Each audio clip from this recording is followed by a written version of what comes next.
दोस्तों कराची जा रोड हुजन चाहे जिटी रोड इस्लामाबाद जा रोड हुजन हिकिड़े शख़्स जा बैनर ऐं हिकिड़े शख़्स जा फोटू तव्हांखे ॾेखारी ॾींदा ऐं तव्हां कहिड़े बि रोड सां वञो तव्हां ट्रकनि जे पोयां गाॾियुनि जे पोयां उन शख़्स जी तस्वीर ॾिसंदो वॾा छापर गलो खुलियल ऐं टोपी निराड़ ते दोस्तो उन शख़्स जो नालो आहे जलाल चांडियो जेको सिंध जो क़ौमी फ़नकार हुयो दोस्तो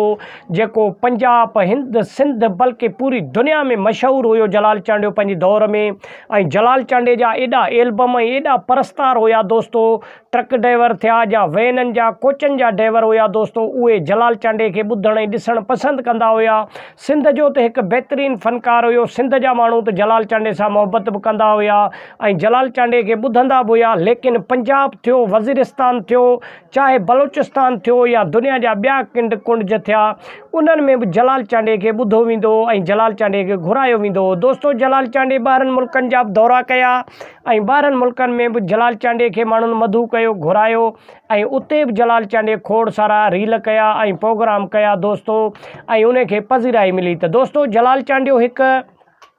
सिंध जो क़ौमी रागी आहे त जलाल चांडियो परे खां ई मशहूरु आहे दोस्तो गलो खुलियल ऐं टोपी निराड़ ते मुछूं वॾियूं दोस्तो जंहिं बि माण्हूअ खे ॾिसण में ईंदो हुयो बैनर उन जो त माण्हू सम्झी वेंदा हुआ त इहो जलाल चांडियो ई आहे छाजे करे जो जलाल चांडियो जो स्टाइल जेको हुयो उहे हिन वक़्तु तव्हांजे अंदरूनी सिंध में वेंदव या अंदरूनी पंजाब में वेंदव या अंदरूनी बलोचिस्तान में वेंदव त तव्हांखे उन जो रंग रूप ॾिसण में ईंदो दोस्तो छाजे करे जो हिन वक़्तु ॿारहाड़ी जा माण्हू जेके आहिनि उहे इहो तरीक़ो कल्चर इख़्तियार कयो वेठा आहिनि टोपी निराड़ ते मुछूं वॾियूं गलियो खुलियल